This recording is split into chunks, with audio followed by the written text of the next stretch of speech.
Plática de hoy la hemos titulado Una palabra mejor.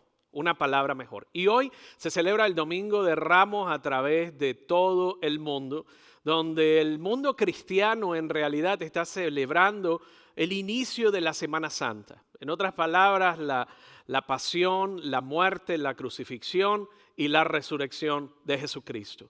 Y es ese evento que nos lleva a hablar un poco acerca de lo que está registrado en los 4 evangelios, Mateo, Marcos, Lucas y Juan. Se registra la entrada triunfal de Jesús a Jerusalén. En Juan capítulo 12, versos 12 al 13, dice lo siguiente. Al día siguiente, muchos de los que habían ido a la fiesta se enteraron de que Jesús se dirigía a Jerusalén. Tomaron ramas de palma y salieron a recibirlo, gritando a voz en cuello, Hosana, que significa realmente el que nos va a libertar. Bendito el que viene en el nombre del Señor, bendito el Rey de Israel. Y una de las cosas que ellos dijeron, gritaron ellos a voz en cuello. Y hablaban y platicaban, pero ellos estaban listos para coronarlos como su rey, pero su rey político. Ellos no estaban en busca de un Mesías espiritual. Ellos estaban en busca de un líder político que los liberara del dominio político romano de la época. Sus canciones y sus cantos eran realmente como una convención nacional política. Pero Jesús entró a este mundo con intenciones completamente diferente. El propósito de él viajar a Jerusalén ese domingo antes de la Pascua era diametralmente opuesto al propósito que las personas tenían en mente, al propósito que la gente quería. Él vino a satisfacer una necesidad que ellos ni tan siquiera sabían que tenían. Él había venido con intenciones más poderosas, él había venido con intenciones eternas y él vino a traer una mejor palabra que cualquier otro orador pudo haber traído o podría traer en el futuro. Él vino a ofrecer una verdad trascendente, no un alivio temporal a una crisis. Él vino a traer una esperanza eterna que duraría más allá y trascendería esta vida. Por eso es que llamamos sus palabras el Evangelio, que traducido es la buena nueva o la buena noticia. Pero antes de que nosotros podamos entender el significado de lo que es tan bueno acerca de la buena noticia, tenemos que entender la mala noticia. En otras palabras, para valorar, para poder entender, para poder captar de forma precisa lo que significa la buena noticia y el Evangelio, tengo que entender cuál era la mala noticia. Antes de captar la mejor palabra de Cristo, tenemos que entender la condición humana ante Dios. Por eso yo quiero que vayamos al regreso, al comienzo de la primera familia. Y yo quiero que veamos cómo en Génesis capítulo 4 apunta a la condición humana y la mejor palabra que Jesús vino a traer hace referencia en ese capítulo 4 y voy a compartir contigo de los versos del 1 al 11. Y decía, ahora bien, Adán tuvo relaciones sexuales con su esposa Eva y ella quedó embarazada. Cuando dio a luz a Caín, dijo, con la ayuda del Señor he tenido un varón. Tiempo después dio a luz al hermano de Caín y le puso por nombre Abel. Cuando crecieron, Abel se hizo pastor de ovejas, mientras que Caín se dedicó a cultivar la tierra. Al llegar el tiempo de la cosecha, Caín presentó algunos de sus cultivos como ofrenda para el Señor. Abel también presentó una ofrenda. Y yo quiero que prestes atención a las siguientes palabras. Las mejores partes de alguno de los corderos que eran primeras crías de su rebaño. El Señor aceptó a Abel y a su ofrenda, pero no aceptó a Caín ni a su ofrenda. Esto hizo que Caín se enojara mucho y se veía decaído. ¿Por qué estás tan enojado?, le preguntó el Señor. ¿Por qué te ves tan decaído? Serás aceptado, y esta conversación la está teniendo Dios con Caín, serás aceptado si haces lo correcto, pero si te niegas a hacer lo correcto, entonces ten cuidado. el pecado está a la puerta, al acecho y ansioso por controlarte, pero tú debes dominarlo y ser su amo. Cierto día, dice el verso 8, Caín dijo a su hermano, salgamos al campo. Mientras estaba en el campo, Caín ataca a su hermano Abel y lo mató. Luego el Señor le preguntó a Caín, ¿dónde está tu hermano? ¿Dónde está Abel? No lo sé, contestó Caín. ¿Acaso soy yo el guardia de mi hermano? Pero el Señor le dijo, ¿qué has hecho? Escucha, la sangre de tu hermano clama a mí desde la tierra. Ahora eres maldito y serás expulsado de la tierra que se ha tragado la sangre de tu hermano. Es importante que miremos este pasaje que muchas veces puede parecer familiar. Y como ves aquí, Dios le está dando a Caín una opción. Una opción de dominar el pecado agazapado, de dominar el pecado agachado en su vida, o de que el pecado lo domine a él. Y vamos a desmenuzar esta palabra porque hay unos principios bíblicos ahí fundamentales que nos llevan a la mejor palabra de Cristo, al significado de la buena noticia y al clamor de justicia sobre la raza humana. Cuando miramos los versos 8, 9 y 10, podemos ver con detenimiento y con cuidado. Él le pregunta, ¿dónde está tu hermano? O sea, hay una cuestión y hay una conversación. Y luego le dijo, ¿qué has hecho? En ese verso número 10, y la sangre de su hermano le dice, clama sobre la tierra. Este relato en Génesis 4 trata sobre la primer familia y el primer asesinato. Pero miles de años después, el escritor del libro de Hebreo conecta a Jesús, escucha esto bien, con la historia de Génesis capítulo 4. Las escrituras dicen que la sangre de Abel clamó por venganza, pero la sangre de Cristo habla una palabra mejor. Y yo creo que leamos Hebreos capítulo 12, verso 24. Dice, ustedes han llegado a Jesús, el mediador del nuevo pacto entre Dios y la gente. Y también a la sangre rociada que habla de perdón en lugar de clamar por venganza como la sangre de Abel. Si tú miras la conexión de Génesis 4 y luego Hebreos 12, 24, nos damos cuenta de que la Biblia no es nada más un conjunto aleatorio de historias con una moraleja o un código moral de aprendizaje o un tipo de lección de cómo vivir la vida. La Biblia es la historia de Dios. La Biblia es una sola narrativa o una sola historia, y la historia de Dios se puede resumir en 3 declaraciones. Es una historia sobre 3 preguntas que Dios nos hace. ¿Qué anda mal con la raza humana? ¿Qué Dios está haciendo al respecto? Y tercero, ¿cómo va a terminar la historia al final? Yo quiero que miremos esas 3 preguntas en detenimiento, porque te dije hace un momento, antes de que puedas entender las buenas noticias, las buenas nuevas, tenemos que entender las malas noticias. Así que vamos a abordar esa primera pregunta. ¿Qué anda mal con la raza humana? ¿Qué anda mal? ¿Por qué vemos las cosas que vemos? ¿Por qué se dan las atrocidades que vemos no solamente en la actualidad, sino en tiempos pasados? La respuesta de la Biblia a esa pregunta específica es simple. La respuesta de la Biblia es pecado. Nos dice el pecado. Ahora, hay personas sofisticadas y contemporáneas que cuando hablamos del pecado, como que no les gusta el concepto del pecado. Han introducido otro tipo de palabras para hablar del pecado y reemplazar el pecado como descripción de asuntos o condición humana. Hace algunos años uno de los escritores del Time, de la revista Time de Londres, dijo lo siguiente. Usted sabe, tenemos que retirar estas palabras pecado y malo. Están vacías y obsoletas.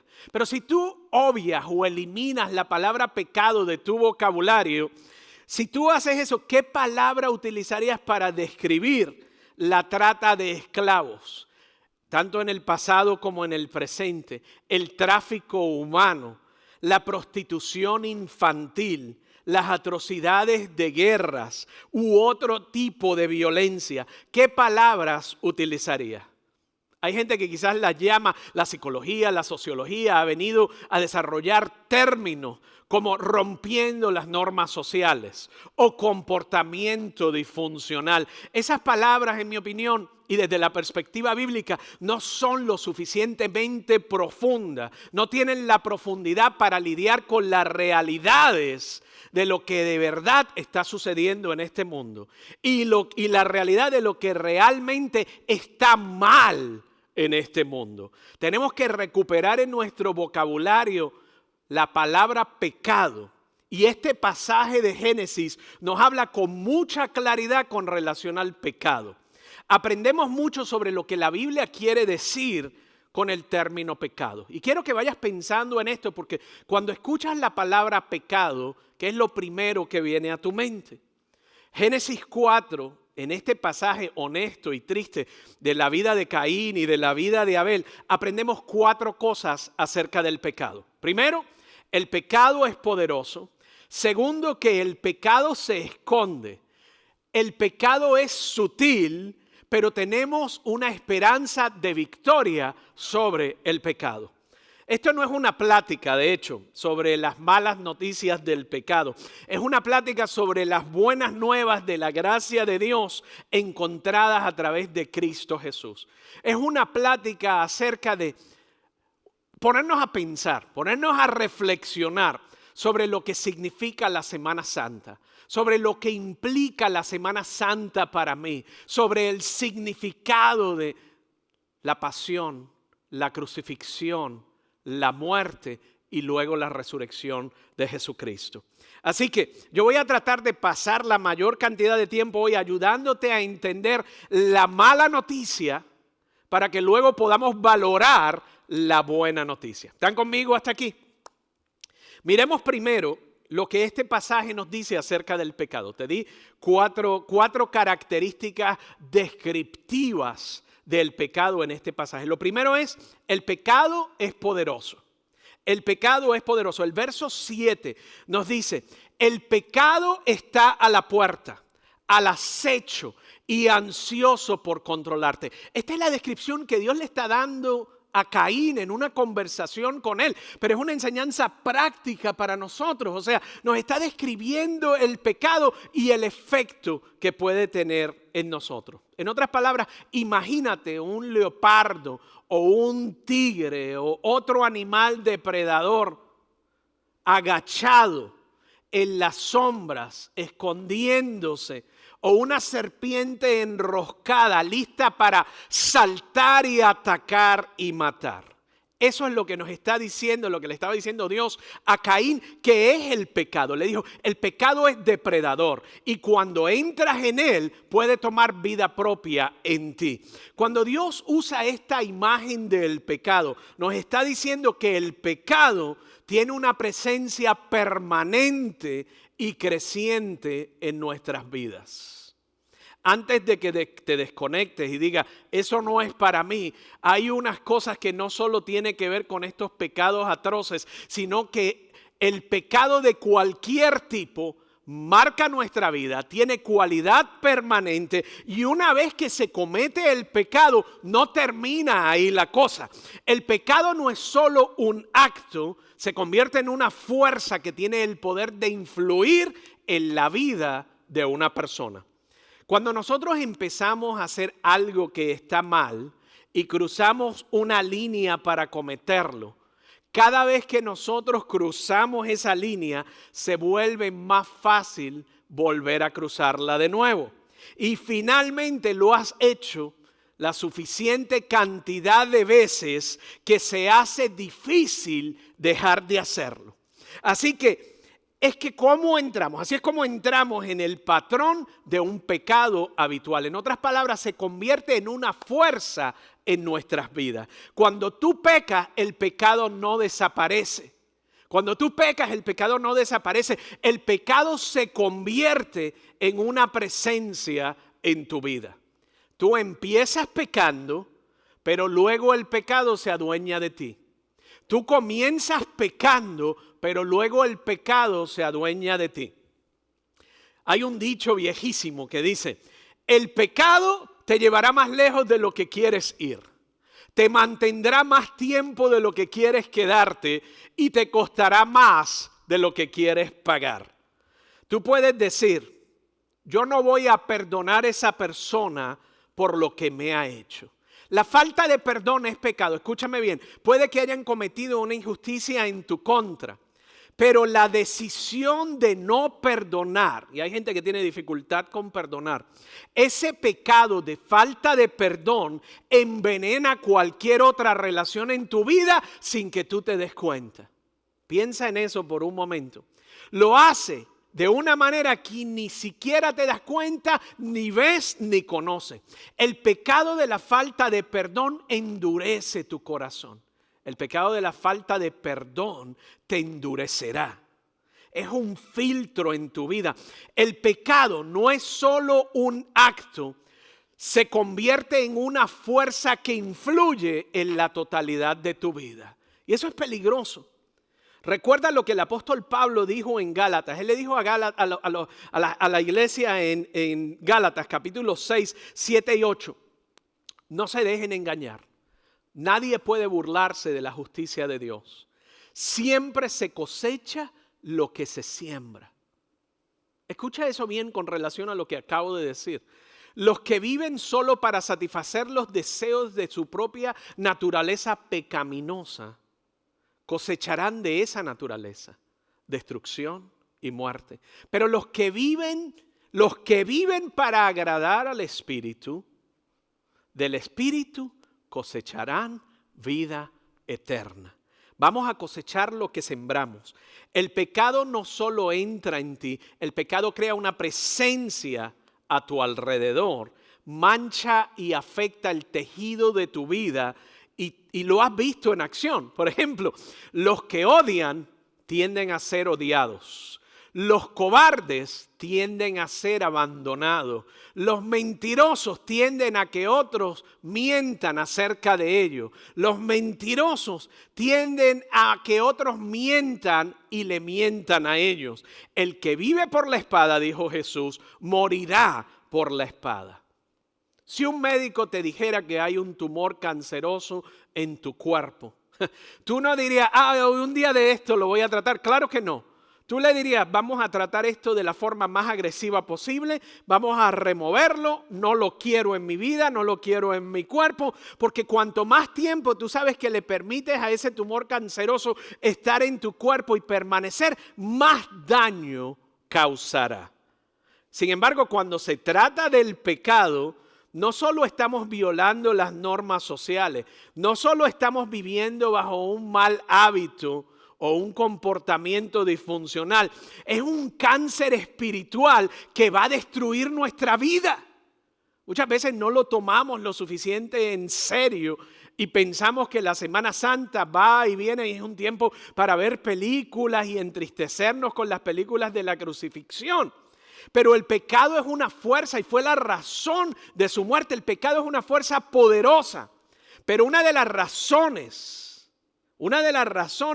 por las que el pecado es tan poderoso es porque es tan sutil. Y ese es el punto número 2. El pecado se esconde. El pecado se esconde. La naturaleza misma del pecado es esconderse. La Escritura dice que se agacha a tu puerta, escondiéndose como un gato. Usted ha visto un gato cuando va a cazar a un ratón, se hace pequeñito, se agacha, se agazapa, se esconde para hacerse más pequeño y luego lanzarse. Dice, el pecado trata de hacerse parecer más pequeño de lo que realmente es. El pecado se esconde. Y cuanto menos consciente estés de ello, más vulnerable serás de él y más mortal va a ser para ti. Si tú ves al tigre agachado, tú tienes la oportunidad de correr y librarte. Pero si no lo ves, estás muerto. Es por eso que los pecados en tu vida que estás negando o cegándote a ellos, los que minimizas, los que racionalizas, esos son los pecados que son más peligrosos para ti.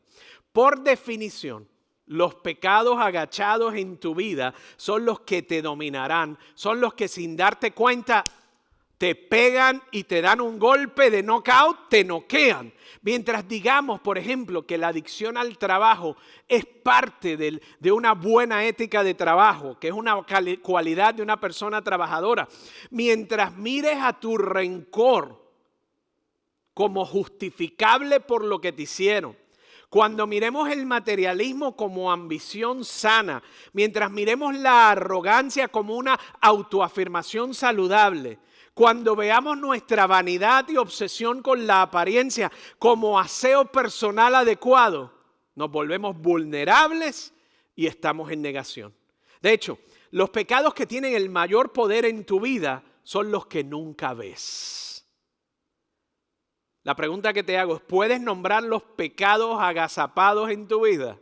Tú puedes nombrar los pecados agachados en tu vida, escondiditos en tu vida. Si puedes, estás mucho mejor que aquellos que no pueden. Aquellos que ni siquiera tienen una lista ya han sido dominados por sus pecados agazapados. El pecado es una fuerza poderosa. El pecado es tan poderoso que se esconde, pero el pecado también es sutil. Y ese es el punto 3. Génesis 4 nos muestra cuán sutil es realmente el pecado. Ambos hermanos en esta historia traen una ofrenda a Dios. La ofrenda de Abel es aceptada, pero la de Caín no. En cierto modo, ambos hermanos representan las personas que vienen a adorar a Dios. Algunos son aceptados y otros no. Cuando tú lees la historia a simple vista, es difícil percibirlo y saberlo. Tienes dos hombres trayendo una ofrenda a cada uno. Dos hombres que practican la piedad religiosa y la devoción religiosa. No hay uno corriendo, emborrachándose y mujeregueando y el otro yendo a la iglesia y siendo fiel. No hay uno que podamos decir que es bueno y el otro es malo. Pero hay algo aquí que se está cuajando debajo de la superficie en el corazón religioso de Caín que ofende el corazón de Dios. ¿Qué es? Esa es la pregunta. ¿Qué es? Primera de Juan, capítulo 3, verso 12 dice, no debemos ser como Caín, quien pertenecía al maligno. Entonces, ¿qué tenía Caín que lo hacía tan malvado? A simple vista, ambos parecen estar haciendo la voluntad de Dios. Pero hay algo sutil, el pecado es sutil. Está sucediendo en estos dos corazones que están motivando su ofrenda. Y la sutileza de esa diferencia es la forma en que la narrativa de esta historia nos invita a entender la sutileza del pecado que se puede esconder en nuestra vida y ejercer influencia y poder sobre ella. Por eso Génesis capítulo 4, versos 3 y 4, mira lo que nos dice. Caín presentó algunos de sus cultivos como ofrenda para el Señor. Bien simple, bien sutil. Abel también presentó una ofrenda, pero aquí está la diferencia.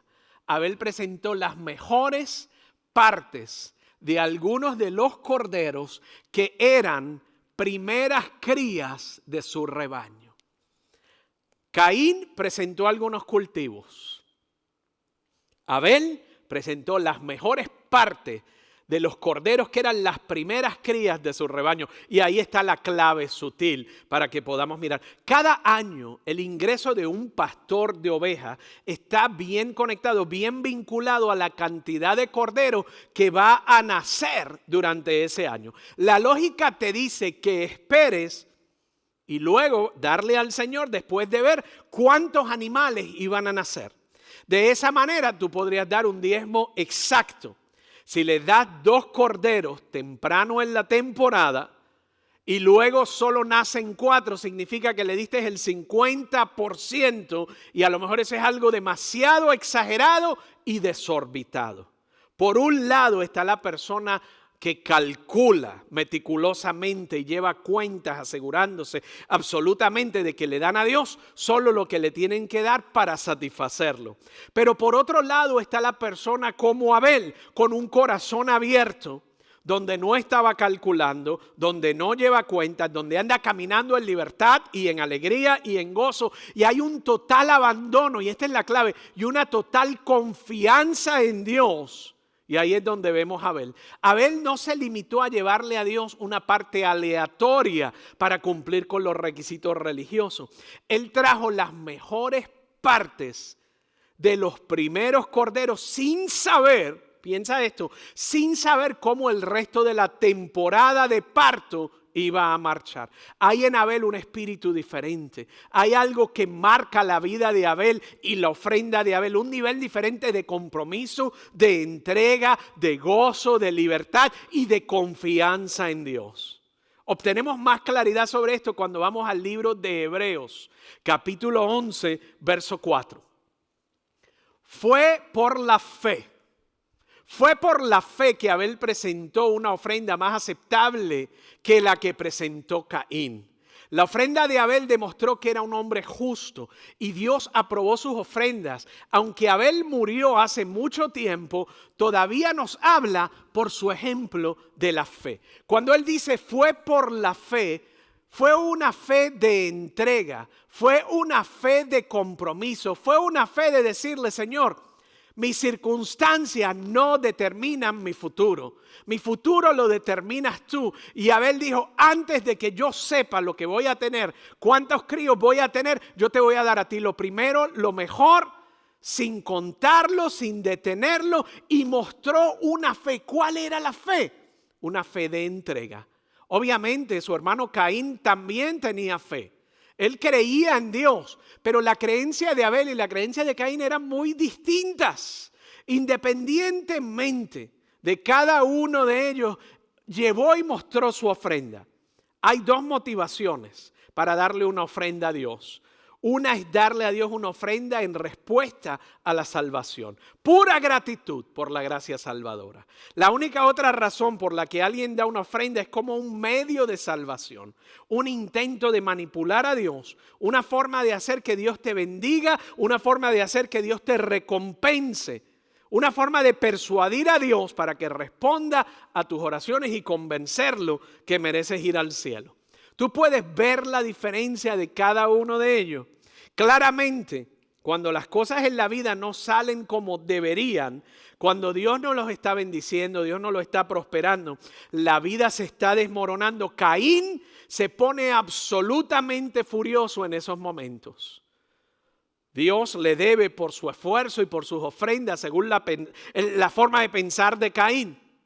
Caín mira a Abel y ve sus oraciones siendo respondidas y las suyas no. Y se enoja con un enojo asesino. Está tan enojado con Dios que cuando Dios le preguntó dónde estaba su hermano, le dijo, ¿soy acaso yo el guardián de mi hermano? En otras palabras, a mí déjame quieto y no me quiero molestar. En la superficie, tú ves dos hombres trabajadores.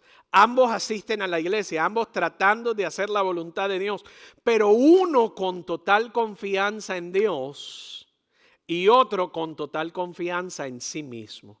A uno se les desbarata el mundo, el otro, aunque muere, su vida fue plena, gozosa y llena de la gracia de Dios a un nivel de entrega y de compromiso con Dios que fue reflejado en su ofrenda. La pregunta es, ¿queremos ser un Caín o queremos ser Abel? Caín odia a Abel, pero Abel no odia a Caín. Caín denuncia, Caín está comparando siempre, Caín es gruñón, Caín siempre está ansioso. Todo tiene que ver con lo que busca y cómo satisfacer su salvación. ¿Ves ahí la sutileza del pecado? Hay poder en el pecado se esconde, hay sutileza en el pecado. Entonces, ¿hay alguna esperanza en la que podamos superar el pecado? La respuesta rotunda a esa pregunta es que sí.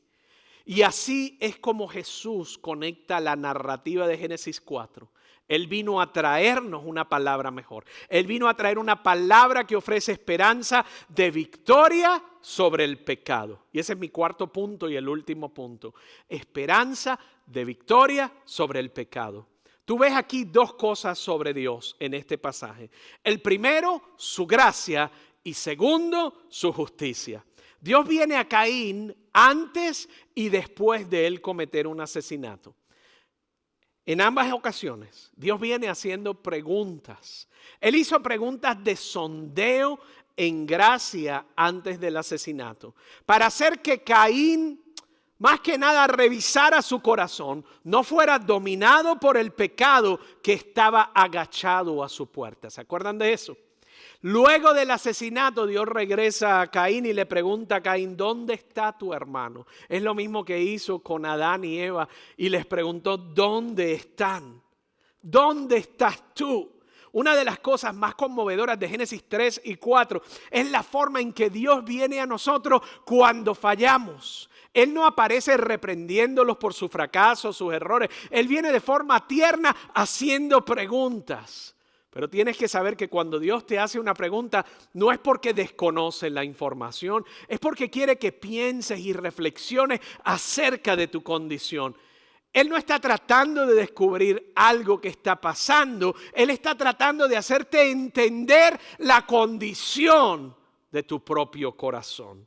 Dios le está diciendo aquí la verdad a Caín. Él le dice, Caín, tú no eres una víctima en esto. Hay gente que se victimiza y así justifica su propio pecado. Dios le estaba diciendo, Caín, tu problema no es Abel. Tu problema no son tus hijos. Tu problema no es tu pareja. Tu problema no es la crisis que estás enfrentando. Está dentro de ti. El pecado es tu problema.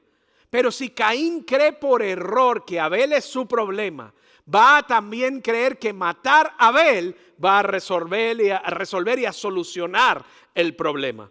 Pero Abel no es el problema de Caín. Caín es el problema de Caín.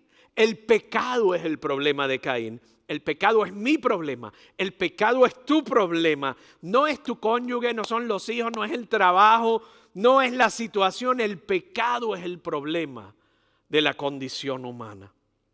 Aquí tú puedes ver claramente la gracia de Dios en la forma tierna en que Él hace preguntas. Pero también ves la justicia y la forma en que resuelve el problema. Dios le dice a Caín en el verso 10, escucha, la sangre de tu hermano clama a mí desde la tierra.